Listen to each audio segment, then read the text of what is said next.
అదే RTV app వార్తల్ని క్షణాల్లో చదివే అవకాశం ఉంటుంది. ఒక న్యూస్ పేపర్, ఒక టెలివిజన్ ఛానల్ మీ చేతుల్లో ఎప్పుడూ ఉంటాయి. రాష్ట్రంలో తరచూ ఆత్మహత్యలు జరుగుతున్నాయి. ఆత్మహత్యలకు గల కారణాలేంటి? అసలు ముఖ్యంగా పోలీస్ డిపార్ట్మెంట్లోనే ఆత్మహత్యలు ఎక్కువగా జరగడానికి గల అసలు వాళ్ళు ఎందుకు ఆత్మహత్యలు చేసుకుంటున్నారు? ఇటీవల జరిగిన ఆత్మహత్యలు కామారెడ్డి జిల్లాలో ముగ్గురు ఆత్మహత్యకు పాల్పడిన ఘటన. ఒకరు ఎస్ఐ సాయి కుమార్, మరొకరు కానిస్టేబుల్ శృతి. వారిద్దరి మధ్యలో కంప్యూటర్ ఆపరేటర్ నిఖిల్, వీళ్ళు ముగ్గురు చెరువుగట్టుపైన ఆత్మహత్య ఎందుకు చేసుకోవాల్సి వచ్చింది అనే అంశానికి సంబంధించి మనతో మాట్లాడేందుకు డాక్టర్ కేశవులు, మానసిక వైద్య నిపుణులు మనతో ఉన్నారు. వారు సార్ నమస్తే. ముఖ్యంగా ఇటీవల కాలంలో మన కామారెడ్డి జిల్లాలో ముగ్గురు ఆత్మహత్యకు పాల్పడ్డారు. ఒకరు ఎస్ఐ, ఒకరు కానిస్టేబుల్, ఒకరు కంప్యూటర్ ఆపరేటర్. ఈ ముగ్గురు ఆత్మహత్యలు గల అంటే ఎలా మనం పరిగణించవచ్చు? ఆత్మహత్యలు అనేది చాలా అనాదిగా జరుగుతున్నాయి. ఈ మధ్యలో కొత్త ఏం కాదు. కాకపోతే చదువుకున్న వాళ్ళ లోపల ఆత్మహత్యలు జరగడమే చాలా బాధాకరం. ఈ పోలీస్ డిపార్ట్మెంట్ మన కామారెడ్డిలో జరిగింది ఎంత బాధాకరం అండి. ఒక ఎస్ఐ స్థాయి ఇతరులతో అక్రమ సంబంధం పెట్టుకొని తన కింద పనిచేస్తున్న వాళ్ళతో ఆ రకంగా బిహేవ్ చేయడం అనేది ఈ మధ్య రోజు రోజుకు పెరిగిపోయింది. అంటే మిగతా డిపార్ట్మెంట్లలో కూడా మిగతా వాళ్ళ లోపల కూడా అక్రమ సంబంధాలు సాధారణ జనాలతో పోల్చుకున్నట్టయితే నా దగ్గర చాలామంది ఈ సంబంధమైన సమస్యలతోటే ఎక్కువ మంది వస్తున్నారు. అక్రమ సంబంధాలు సాధారణ జనాభాలో 60 నుంచి 80% వరకు ఉన్నాయి. కానీ చదువుకున్న వాళ్ళ లోపల, ప్రొటెక్షన్ ఇవ్వవలసిన వాళ్ళ లోపల, ఇతర సమాజాన్ని గౌరవించి వాళ్ళ సమస్యను పరిష్కరించవలసిన పోలీసు సిబ్బందిలో ఈ అక్రమమైన వివాహేతర సంబంధాలు ఉండడం మాత్రం క్షమించరాని నేరంగా మనం చెప్పుకోవచ్చు. తన కింద పనిచేసే వ్యక్తులు ఒక స్త్రీపై ఆ రకంగా మోజులో పడి ఇతరులతో, అంటే ఇక్కడ ట్రయాంగిల్ ఉంది, చాలా బాధాకరం. తనకున్నప్పుడు లేదు, ఇతరులను ప్రేమించినప్పుడు ఆ మధ్యలో ఇతను సమస్యను పరిష్కరించకుండా దాన్ని ఎక్కువ చేసి ఆ ముగ్గురు చనిపోవడం అనేది ఒక డిపార్ట్మెంట్కే కాదు, ఒక సామాజిక వ్యవస్థలో ఒక అంటే మానవత హృదయంలో చూసుకున్నట్టయితే ఇది ఒక క్షీణతకు పరాకాష్ఠగా చెప్పుకోవచ్చు. ఖచ్చితంగా ఒత్తిడి అనేది ఉండవచ్చు, కానీ ఒత్తిడి ఒక్కటే ఈ ఆత్మహత్యలకు కారణం కాదు. ఖచ్చితంగా ప్రవర్తనలో తేడాలు చాలా వరకు వస్తున్నాయి. పోలీస్ డిపార్ట్మెంట్లో ఒకప్పటి నీతి నిజాయితీ లేకపోవడం కూడా మనకు కారణంగా చెప్పుకోవాలి. అయితే సార్ ముఖ్యంగా చెప్పండి, మన కామారెడ్డి జిల్లా అంశాన్ని పరిగణలోకి తీసుకుంటే ముందుగా కానిస్టేబుల్ శృతి, నిఖిల్ ప్రేమలో ఉన్నారు. ఆ ప్రాంతానికే ఎస్ఐగా వచ్చిన సాయి కుమార్ కానిస్టేబుల్కు ఆకర్షితులై ఆమెలో ప్రేమ పడ్డాడు. అంతకుముందే సాయి కుమార్ ఎస్ఐకి బీటెక్లో 2018లో ప్రేమించి పెళ్లి చేసుకున్నాడు. ఉద్యోగం రాగానే ఉద్యోగం 2018లో వచ్చింది. అప్పటి నుండి కూడా ఆయన ముందు ప్రేమ వ్యవహారమే పెళ్లి చేసుకున్నాడు. ఆమెకు మహాలక్ష్మి అనే భార్య ఉంది. ఆయనకు ఒక 3 ఏళ్ల బాబు కూడా ఉన్నాడు. అయితే అదంతా ఉండగా ఒక కానిస్టేబుల్ను ఆకర్షణకు గురయ్యి ఆ ఇద్దరి మధ్యలో ప్రేమ వ్యవహారాన్ని ఈయన ఎలా మధ్యలోకి వెళ్తాడు? అంటే దీనికి అంతటికీ ఏమనుకోవచ్చు పోలీస్ డిపార్ట్మెంట్? ప్రేమ గుడ్డిదని మన పెద్దవాళ్ళు అన్నారు. అది నిజంగా వాస్తవం కూడా. చాలామంది నాకున్న అనుభవం ద్వారా ఒక వ్యక్తి ప్రేమలో పడ్డ వ్యక్తి చాలాసార్లు ప్రేమలో పడుతున్నాడు. ఒక వ్యక్తి ఇతరులను ప్రేమించినప్పుడు చాలామందిని ప్రేమిస్తున్నారు. లవ్ మ్యారేజ్ చూడండి, తన ప్రాణం ఇస్తున్న భార్యను వదిలిపెట్టి ఇంతకంటే అందమైన వ్యక్తులు, ఇంతకంటే ఎక్కువ హోదా ఉన్నప్పుడు వాళ్ళతో ప్రేమలో పడుతున్నారు. చాలా వరకు 80 to 90% జనాల్లో నేను అంటే ప్రేమ వివాహాలు జరిగిన వాళ్ళని చూసినట్టయితే ఇతరులతో ప్రేమకు మళ్ళీ పడుతున్నారు. అందుకే చాలామందికి నేను ఒకటే చెప్తున్నాను, ప్రేమ వివాహాల లోపల మళ్ళీ మోసం చేస్తారు. ప్రేమ అనేది ఇక్కడ ఆకర్షణం. ఇంతకంటే మంచి వాళ్ళు ఉన్నప్పుడు అక్కడ కూడా ఆకర్షణకు గురైపోయి మిమ్మల్ని మోసం చేసే ఆస్కారం ఎక్కువగా ఉంది. ఇక్కడ మహాలక్ష్మి 2018లో ప్రేమించాడు. ఒక ఆడపిల్ల కూడా ఉంది. మళ్ళీ ప్రెగ్నెంట్ తోటి మగపిల్లాడు ఉన్నాడు. ఇప్పుడు ప్రెగ్నెంట్ తోటి ఉంది. చిన్న వయసే కదా, 30 సంవత్సరాలు కూడా లేదు కదా, 10 సంవత్సరాలు కూడా వివాహ బంధం లేదు కదా, పోనీ ఏదో ఉందనుకుంటాం. కానీ ఒక చావుకు వరకు కారణము ఆ మహిళ ఇతరులతో ప్రేమలో పడ్డప్పుడు ఇతను ఇన్వాల్వ్ కావడం అనేది చాలా చాలా బాధాకరము, నీతి బాహిష్టమైన చర్య మనం ఖచ్చితంగా పేర్కొనవచ్చు. అంటే పోలీస్ డిపార్ట్మెంట్లో చాలా కామన్ అనుకుంటున్నారు, అన్ని డిపార్ట్మెంట్లో కామన్, కానీ ఈ మధ్య ఈ డిపార్ట్మెంట్లో కూడా ఎక్కువైపోతుంది.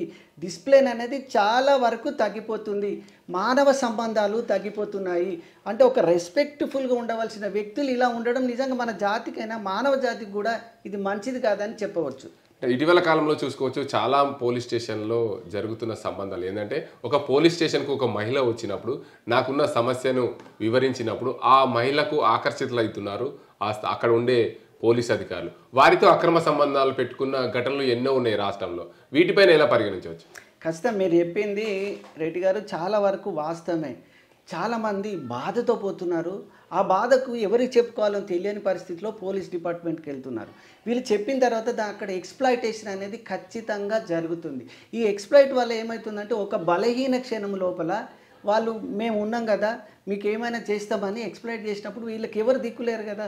బయట రాజకీయ నాయకుని దగ్గర పోయినా అలానే ఉంటుంది, ఎవరైనా ఊర్లో పెద్ద మనిషి దగ్గర పోయినా అలానే ఉంటుంది. కానీ ఈ సమస్యకు పరిష్కారం ఒక పెద్ద స్థాయిలో ఉన్న వ్యక్తితో పరిచయం ఉంటే నా పనులన్నీ అయిపోతాయని ఒక ఆలోచన, ఒక ఆశయము, లేకుంటే ఒక రకమైన ఇన్ఫ్లుయెన్స్కి గురవుతారు. ఆ సందర్భంలో వీళ్ళు ఎక్స్‌ప్లాయిట్ చేయడం అనేది ఆ పోలీస్ చాట్ జాబ్కు, ఆ పోలీస్ ఉద్యోగానికి, విద్యుత్ ధర్మానికి, నైతికతకు అది ఎట్టి పరిస్థితుల్లో మంచిది కాదు.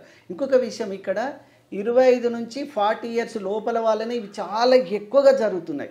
40-50 ఏళ్ళ వాళ్ళు ఉన్నారు కానీ అక్రమ సంబంధాలు కేవలం యూజ్ అండ్ త్రో లాగా. వీళ్ళు ఏమనుకుంటారంటే ఇది మా ప్రాపర్టీ, నాతో ఒకసారి కలిసింది కదా, వేరే వాళ్ళతో కలవకూడదు, భర్త ఉన్నా దుబాయ్లో ఉన్నా నా ప్రాపర్టీ లాగా చాలామంది నా దగ్గరకు వచ్చిన వాళ్ళు చెప్తారు. సార్ ఈమె లేకుంటే నేను ఉండలేను. అంటే నీకు భార్య ఉంది, పెళ్ళయ్యే పిల్లలు ఉన్నారు అని, సార్ నాకు ఈమంటే బాగా ఇష్టం. మరి భార్య అంటే ఆమెకి ఏం తెలియదు సార్, నేను మేనేజ్ చేసుకుంటా అనుకుంటాను. సందర్భాలు చాలా మనం చూసాము. నాకు చాలామంది ఇటువంటి కేసులు పెరుగుతున్నాయి ఆ డిపార్ట్మెంట్లో కానీ ఇతర డిపార్ట్మెంట్లో. సో పోలీస్ డిపార్ట్మెంట్లో కొద్దిగా నైతికత అనేది ఖచ్చితంగా బోధించవలసిన అవసరం ఉంది. ఇంకొకటి, మానసికంగా కూడా చాలామంది ఇన్ఫ్లుయెన్స్ కావద్దు కదా. డిపార్ట్మెంట్లో సైకాలజీ కూడా నేర్పుతారు. సమస్య వచ్చినప్పుడు ఎట్లా పరిష్కరించాలి, మనం ఎలా ఉండాలి, ఎంపతిగా ఎలా ఉండాలి, సింపతిగా ఎలా ఉండాలి, వాళ్ళు బాధలో ఉన్నప్పుడు ఆ బాధలో మునిగిపోవాలి కానీ పాజిటివ్గా ఎలా కానీ మన అవసరానికి ఎక్స్‌ప్లాయిట్ చేయడం అనేది విద్యుత్ ధర్మం కాదు కదా, నైతిక ధర్మం కూడా కాదు కదా. ఈ వయసులో ఉన్న వాళ్ళలో చాలామందికి ఉందండి, చాలామందికి ఉండి ప్రభుత్వము ఇకనైనా కళ్ళు తెరవకపోతే, అంటే ముఖ్యంగా డిపార్ట్మెంట్ కళ్ళు తెరవకపోతే భవిష్యత్తులో ఆ డిపార్ట్మెంట్కి ఇది ఒక మాయని మచ్చగా మారిపోయే ఆస్కారం కూడా ఎక్కువగా ఉంది. అయితే సార్ చెప్పండి, ముఖ్యంగా మొన్న కామారెడ్డిలో జరిగిన ఘటనకు సంబంధించి పోలీస్ డిపార్ట్మెంట్ అంటే ప్రజలకు రక్షణగా ఉండే డిపార్ట్మెంట్. ఎక్కడైనా సరే ఇబ్బందులు వచ్చినప్పుడు ఆపదలో ఉన్న వారికి కాపాడుకునే దిశగా వారికి అన్ని రకాల ట్రైనింగ్లు, అన్ని రకాల శిక్షణలు ఇస్తారు. ఒక పోలీసు ఉన్నత స్థాయి అధికారికి స్విమ్మింగ్ రాలేదు అంటే అది ఎంతవరకు నమ్మాల్సిన అవసరం? స్విమ్మింగ్ రాకపోవడం వల్లనే ఎస్ఐ అందులో చనిపోయాడు అని చెప్తున్న పరిస్థితి కనిపిస్తుంది. దాన్ని ఎలా మనం ఆలోచించవచ్చు? అంటే డిపార్ట్మెంట్లో గతంలో ఉన్నంతగా తర్ఫీదు ఉందో లేదో మనకైతే తెలియదు. ఖచ్చితంగా తర్ఫీదు శిక్షణ అనేది ఖచ్చితంగా ఉంటుంది, గట్టిగానే ఉంటుంది. ఇతన్ని రావచ్చునా రాకపోనా ఆయన ఎమోషనల్గా డిస్టర్బెన్స్లో ఉన్నాడు కాబట్టి పూర్తిగా ఈత వస్తుందో తెలియదు. కానీ ఆయన ఎమోషనల్గా కొంత డిస్టర్బెన్స్ ఉంది. అక్కడ గొడవ జరిగింది అంటున్నారు, ఆ రోజు నుంచి నిద్ర లేదంటున్నారు, అక్కడ నాచు ఉంది అంటున్నాడు. అందులో పోయిన తర్వాత వాళ్ళు పట్టుకున్నారో లేకుంటే మునిగిపోయాడో తెలియదు. మొత్తం మీద ఈత విషయంలో కొంత సందేహాస్పదం ఉన్నప్పటికీ కూడా అది మరి ఆ టైం ప్రకారము అక్కడ ఏరియా, అక్కడ సరౌండింగు, అలా నీళ్ళ దిగినప్పుడు నాచు పీచులు అవి ఏమేమి ఉన్నాయో అది కూడా ఒక కారణం కావచ్చు.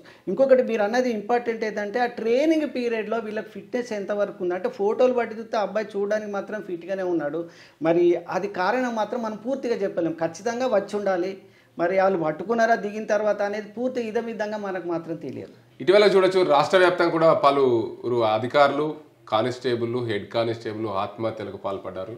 ఉదాహరణ చూసుకుంటే ములుగు జిల్లాలో ఒక ఎస్ఐ ఎన్కౌంటర్ తెల్లారే సర్వీస్ రివాల్వర్తో కాల్చుకున్న ఘటన. ఆ ఘటనలో కూడా ఎస్ఐ ప్రేమ వ్యవహారమే బయటకు వచ్చింది. అసలు పూర్తిగా ఏంటి అంటారు ఇవన్నీ? అంటే చాలామంది నేను అడిగినప్పుడు ఇంటరాక్ట్ అయినప్పుడు, సార్ ఏదో ఒక టెన్షన్లు ఉన్నాయి, మేము వయసులో ఉన్నాము, ఆ టెన్షన్లకు తప్పించుకోవడానికి అయితే మద్యము, మత్తు పదార్థాలు, లేకుంటే ఈ రకంగా ఇతరులతో అక్రమ సంబంధాలు, అంటే మాకు టైం పాస్ అవుతలేదు సార్. ఒక పరిచయం అయిపోయారు, రోజు చాటింగ్ తోటి రిలేషన్ పెరిగింది, ఆమె మనం ట్రాప్ చేస్తుంది, హానీముల్లాగా అట్లా అయిపోతున్నాము, హానీ ట్రాప్లో పడిపోతున్నాము, ఓ బలహీన క్షణంలో ఇట్లా మేము బలైపోతున్నాము అంటున్నారు. ఆ బలహీన క్షణం అనేది ఆ డిపార్ట్మెంట్లో ఉండే వాళ్ళకు ఉండకూడదు. చాలామందికి ఈ మధ్యలో డిపార్ట్మెంట్లో కొత్తగా జైనాలో నాకు కనీసం ఒక 10-20 మంది నాకు ఒక 3 months నుంచి చూశాను. వాళ్ళందరూ కూడా అందులో 8 మందికి అక్రమ సంబంధాలు ఉండవచ్చు. అంటే వాళ్ళు చెప్పేదాన్ని పూర్తిగా మేము కన్ఫర్మ్ చేయలేము కాబట్టి ఇటువంటి అక్రమ సంబంధాలు చాలామందికి ఉన్నాయి. అంటే చాలా వాళ్ళు ఏమంటారంటే మా కుటుంబంతో దూరం అవుతున్నాము, అమ్మ నాన్నతో దూరం అవుతున్నాము, కొన్ని ఆర్థిక సమస్యలు అయిపోయినాయి, డ్యూటీకి వారానికి సరిగ్గా సెలవులు ఇవ్వటం లేదు, ఈ ఒత్తిడిలో మేము ఏదో ఒక బలహీన క్షణంలో అయితే మద్యము, మత్తు పదార్థాల కన్నా బానిస అవుతున్నాం, లేకుంటే ఇంట్లో సుఖం లేదు, ఎప్పుడో వారానికి ఒకసారి వెళ్తాము, మధ్యలో వెళ్ళలేకపోతున్నాము, ఎవరికి రాత్రి అవుతుంది, వాళ్ళు పడుకుంటున్నారు, వీళ్ళు మమ్మల్ని అట్రాక్ట్ చేస్తున్నారు అని వాళ్ళు చెప్తున్నారు. కానీ చెప్పినా కూడా ఆ డిపార్ట్మెంట్కి వాళ్ళ విద్యుత్ ధరంలో తప్పే కదా. ఇప్పుడు మా దగ్గర చాలామంది వస్తారు, చాలామంది ట్రాప్లు వేస్తారు, మనం యూట్యూబ్లలో చూస్తున్నాం కదా, ఫోన్లలో మెసేజ్లు పెట్టి హాయ్ అని ఏదో బ్యాంక్ అని చెప్పి ట్రాప్లు వేయడానికి చాలామంది ఉంటారు. ఆ ట్రాప్లు వేసే బలహీన మనస్కులు మీరైతే డిపార్ట్మెంట్కి మీరు అవసరం లేదు కదా. అంత బలహీనంగా ఉండకూడదు, మీకు ట్రైనింగ్ కూడా గట్టిగా ఇస్తారు. కాబట్టి ఆ బలహీన మనస్కులు ఎవరైనా కూడా ఖచ్చితంగా మారాలి. డిపార్ట్మెంట్ పోయినాక ఒక పవర్ ఉంటుంది, ఆ అశోక చిహ్నమే ఎనఫ్. దాన్ని చూస్తే మామూలుడు కూడా భయపడే అంత తత్వం దానికి అనేది ఉంటుంది. కాబట్టి ఆ బలహీన మనస్కులు ఖచ్చితంగా మారాలి. మీ బలహీనతలు కూడా మార్చుకోవాలి. బలహీనతలు ఉంటాయి సహజం, కానీ మీరు కూర్చున్న సీటు, మీరు హోదా, మీరు రక్షించవలసిన వాళ్ళు ఇతరుల మాన ప్రాణాలను భక్షించడం అనేది కాదు. ఏదో ఒక్కటి రెండు అప్పుడప్పుడు జరిగిన యాక్సిడెంటల్గా గతంలో ఐపీఎస్ వాళ్ళని కూడా చేసాం, మేము హార్ట్ ట్రాప్లో పడిపోయినాం, వాళ్ళనే టెస్ట్ చేద్దామని మేము పడాలని పడ్డాం అన్నారు. కానీ ఇక్కడ జరుగుతున్నది మాత్రం ఖచ్చితంగా అనుమానం. పెద్ద ఆఫీసర్లు, పెద్ద పెద్ద వాళ్ళు కూడా కొద్దిగా వీటిపై నిఘా వేయాలి. మార్పు ఎట్లా అవుతుంది, కొత్త వాళ్ళ లోపల ఎట్లా ఉంది, సీసీ కెమెరాలు పూర్తిగా పెట్టాలి ఖచ్చితంగా. వీళ్ళ ఫోన్లది కూడా, వీళ్ళ అఫీషియల్ ఫోన్ అయినా వీళ్ళైనా కొద్దిగా నిఘా వేయాలి. చాటింగ్ మాత్రం చాలా ఘోరంగా ఉంటుంది. కొందరు మాకు కూడా చూపిస్తారు, సార్ ఇట్లా వాళ్ళే పెట్టారు కదా సార్, ఈ అమ్మాయి ఎప్పుడు వస్తావు ఎప్పుడు, ఇట్లా ఈ రకంగా కొన్ని చాటింగ్స్ కూడా ఉన్నాయి. ఎవరైనా ఒంటరిగా వచ్చిన ఆడవాళ్ళ విషయంలో కాస్త జాగ్రత్తగా ఉండాలి, ఉంటేనే అది మనకు మంచిదని చెప్పగలుగుతున్నాను. అయితే పోలీస్ డిపార్ట్మెంట్లో ముఖ్యంగా ప్రతి ఒక్కరిపైన నిఘా ఉంటుంది. ఉదాహరణ, ఒక పోలీస్ స్టేషన్ ఉందనుకో, ఆ పోలీస్ స్టేషన్లో ఉన్నప్పుడు ఆ పోలీస్ స్టేషన్లో ఉన్న సిబ్బంది పైన ఎస్ఐ తనకు కావాల్సిన వ్యక్తిని ఇన్ఫార్మర్గా పెట్టుకుంటాడు. ఏదైనా అక్కడ ఏం జరుగుతుంది, నాకు సమస్య ఇవ్వండి అని. అదే ఎస్ఐ పైన ఇన్ఫార్మర్గా సిఐ ఒక కానిస్టేబుల్ని పెట్టుకుంటాడు. సిఐ పైన ఇన్ఫార్మర్గా డిఎస్పీ ఒక వ్యక్తిని పెట్టుకుంటాడు. డిఎస్పీ పైన ఒక వ్యక్తిని ఎస్బీకి సంబంధించిన ఇంటెలిజెన్స్ అధికారిని, ఎస్పీకి సంబంధించిన అధికారులు పెట్టుకుంటారు. అదేవిధంగా ఎస్పీకి సంబంధించిన పూర్తిగా నిఘా ఉండడానికి జిల్లాలో ఏం జరుగుతుందనే అంశానికి సంబంధించి ఇంటెలిజెంట్ అంటే స్పెషల్ బ్రాంచ్కి సంబంధించిన అధికారులని పెట్టుకునే అవకాశం ఉంది. రాష్ట్ర వ్యాప్తంగా పోలీసు వ్యవస్థ పైన పూర్తిగా నిఘా వ్యవస్థ ఖచ్చితంగా ఉంటుంది. అదే ఎస్ఐ ఇలాంటి ఘటనకు పాల్పడినప్పుడు సిఐ ఏం చేశారు, దానికి సంబంధించిన డిఎస్పీ ఏం చేస్తున్నారు, జిల్లాకు సంబంధించిన ఎస్పీ ఏం చేస్తున్నారు? ఇది చాలా మంచి క్వశ్చన్. కేవలము శాంతి భద్రతలే కాదు, పోలీసులు చేస్తున్న కొన్ని అంటే డిపార్ట్మెంట్లో కొందరు, పాపం అందరినీ మనం బ్లేమ్ చేయలేము, కొందరు చేస్తున్నటువంటి ఇటువంటి దుర్మార్గమైన చర్యల వల్ల మనకు ప్రజల లోపల కూడా ఒక హేయభావం వస్తుంది. బయట కూడా అరే డిపార్ట్మెంట్ ఇట్లయింది, అసలు పోలీస్ స్టేషన్ అంటే ఒక గతంలో భయం ఉంది, ఇప్పుడు ఫ్రెండ్లీ అంటున్నారు. ఈ ఫ్రెండ్లీ ఏమవుతుంది, డీప్ ఫ్రెండ్లీగా అయిపోయి లవ్ అక్కడ దాకా వెళ్ళిపోతున్నారు. ఇది కూడా మంచిది కాదు. మీరు అన్నట్టు ఖచ్చితంగా మార్పు అనేది రావాలి కదా. మార్పు లేకుండా డిపార్ట్మెంట్లో లేకుండా కష్టమే. అయితే మీరు అన్నారు కదా నిఘా అనేది ఉండాలి, ఖచ్చితంగా నిఘా ఉండాలి. ఇతని గురించి గత 2-3 monthsగా ఈ సంఘటనలు జరుగుతున్నాయి. ఏదో ఒక బాధలో ఉన్నాడు, ఆమె కూడా ఎవరో ఒకరు కంప్లైంట్ ఇచ్చారు ఒక డిఎస్పీ స్థాయి అధికారికి, వాళ్ళు పట్టించుకోలేదనేది పేపర్లో మాత్రమే చూసాం, నాకు తెలియదు కానీ పేపర్లో చూసాం.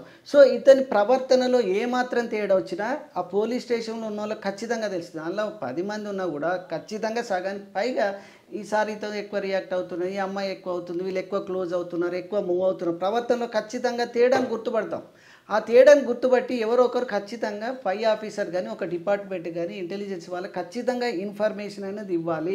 ప్రతిరోజు స్టేషన్లో ప్రతి వ్యక్తి యొక్క ప్రవర్తన గురించి ఒక డిపార్ట్మెంట్ అనేది ఫ్యూచర్లో పెట్టాలి, లేకపోతే ఇప్పుడైనా పెట్టాల్సింది. ఎవరేం చేస్తున్నారు అనేది సస్పీషియస్నెస్గా అనుమానాస్పదంగా అనిపించినప్పుడు అది డిపార్ట్మెంట్కి ఇన్ఫర్మేషన్ ఇస్తే రేపు వీళ్ళకు బాగుంటుంది, వాళ్ళకు కూడా బాగుంటుంది కదా. ఖచ్చితంగా మీరు అన్నట్టు ఒక నిఘా వ్యవస్థలో విత్ ఇన్ ద డిపార్ట్మెంట్ లోపల బిహేవియరల్ గురించి అంటే వీళ్ళ ప్రవర్తనల గురించి చాలామంది కరప్షన్ చేస్తున్నారు, కాదలేని సత్యం. దాంతో సహా వాళ్ళు ఇతరత్ర బ్యాడ్ బిహేవియర్స్ ఏమన్నారు, దాంతో సహా కూడా మనం ఇన్ఫర్మేషన్ అనేది ఇవ్వాలి. ఏ చిన్నపాటి అనుమానం దొరికినా కూడా పై స్థాయి అధికారి ఖచ్చితమైన పనిష్మెంట్ ఇస్తే ఈ పరిస్థితి వచ్చేది. అయితే సార్, అయితే ఇటీవల కాలంలో జరిగిన ఘటనకు సంబంధించి అంటే ఎస్ఐ సాయి కుమార్కి సంబంధించిన అంశాన్ని పరిగణలోకి తీసుకుంటే ఖచ్చితంగా ఒక సిఐకి ఈ ఎస్ఐ మీద నిఘా ఉంటుంది. ఖచ్చితంగా ఒక డిఎస్పీకి సిఐ పైన ఆ సర్కిల్ పరిధిలో ఏం జరుగుతుందో డిఎస్పీకి నిఘా ఉంటుంది. పూర్తి స్థాయిలో ఆ డివిజన్ పరిధిలో ఉన్న డిఎస్పీకి వీళ్ళు ఎస్ఐలు సిఐలు ఏం చేస్తున్నారు, కింది స్థాయి సిబ్బంది ఏం చేస్తుంది, వారికి సంబంధించిన మనుషులతో నిఘా పెట్టుకున్నారు. ఎస్ఐ ఇలాంటి ప్రవర్తన చెందుతున్నాడు, ఇలా ఒక అమ్మాయితో లవ్ ఎఫ్ఐఆర్ ఉన్నదని చెప్పి అతనిపైన నిఘా ఉన్న అధికారులు ఆయనను ఎందుకు వారించలేకపోయారు, ఆ ఇద్దరికి సంబంధించిన అంశాన్ని ఆ డిపార్ట్మెంట్ పరంగా ఎందుకు వాళ్ళు దృష్టి పెట్టలేకపోయారు అన్నది మనం ఏమనుకోవచ్చు? ఖచ్చితమే అది పోలీస్ వ్యవస్థలో వాళ్ళ వైఫల్యము, నిఘా వైఫల్యం కూడా. పోలీసులో ఏం జరుగుతుందో తెలియకపోతే, మీ ఇంట్లో ఏం జరుగుతుంది తెలియకపోతే బయట ఏం జరుగుతుంది, ఇంటి దొంగలను గుర్తుపట్టకపోతే బయట వాళ్ళు ఏం చేస్తాం అనేది ఖచ్చితంగా వస్తుంది. ఇది వ్యాలిడ్ పాయింట్.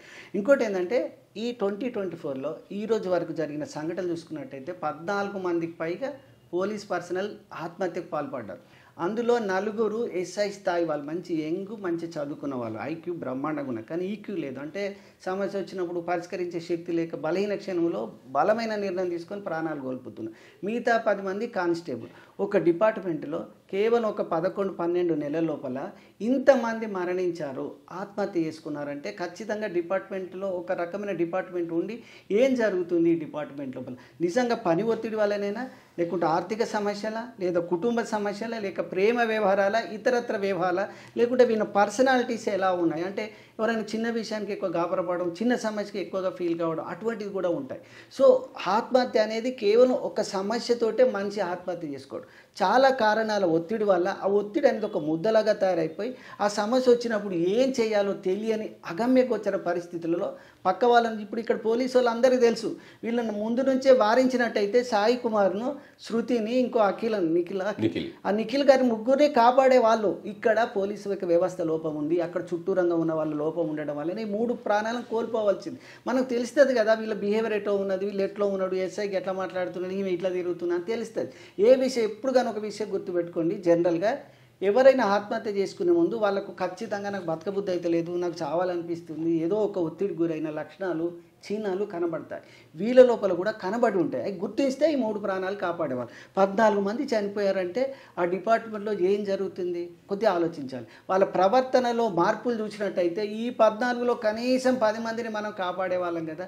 అంత పెద్ద చదువుకొని అంత కష్టపడి ఎస్ఐ స్థాయికి వచ్చిన వ్యక్తులు ఆత్మహత్యలు, దట్టు పోలీస్ డిపార్ట్మెంట్లో చేసుకోవడము, కాపాడవలసిన వాళ్ళే వాళ్ళ ఇతరుల ప్రాణాలను కాపాడవలసిన వాళ్ళు వాళ్ళ ప్రాణాలను కాపాడుకోలేక ఒక బలహీన క్షణంలో ఒక బలమైన నిర్ణయం, అంటే తాత్కాలిక సమస్యలకు శాశ్వతమైన పరిష్కారం చావు కాదు, చావే పరిష్కారం అనుకుంటే ఈ ప్రపంచంలో ఏ జీవి కూడా బ్రతకరు.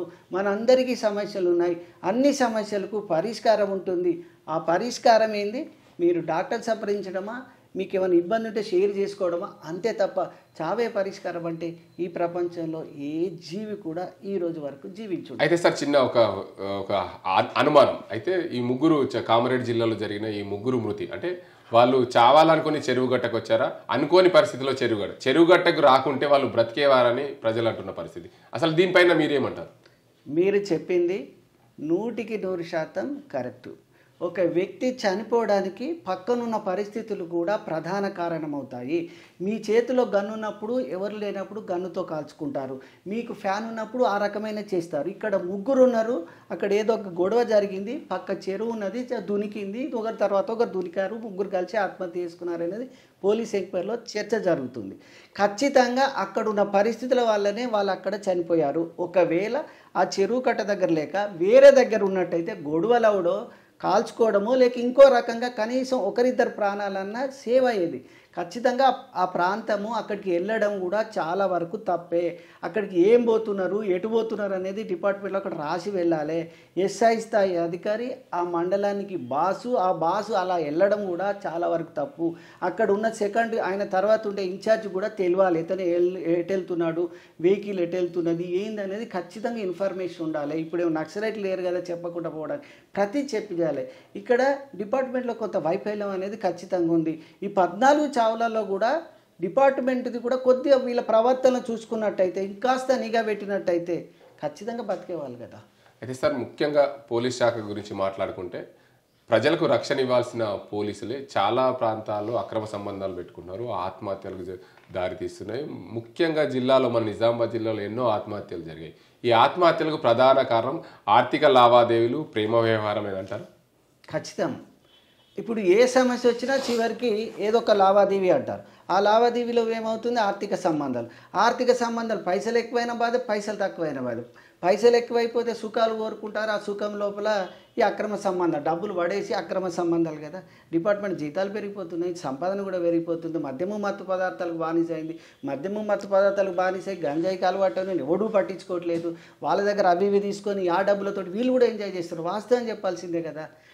ఇక్కడ నిజామాబాద్ కామారెడ్డి జిల్లాలో చూసినట్టయితే గంజాయి ఇతర మత్తు పదార్థాల దేశం లోపలే ఎక్కువగా కామారెడ్డి నిజామాబాద్ జిల్లాలో గంజాయి ప్రవాహంలాగా కొనసాగుతుంది. ఆ వాటి ద్వారా కూడా ఇన్కమ్ వచ్చేస్తుంది. మద్యము మత్తు పదార్థాలకు అసలు అడిగేటోడే లేడు, ఎప్పుడు తాగుతున్నాడో ఎప్పుడు అంటున్నాడో తెలియదు.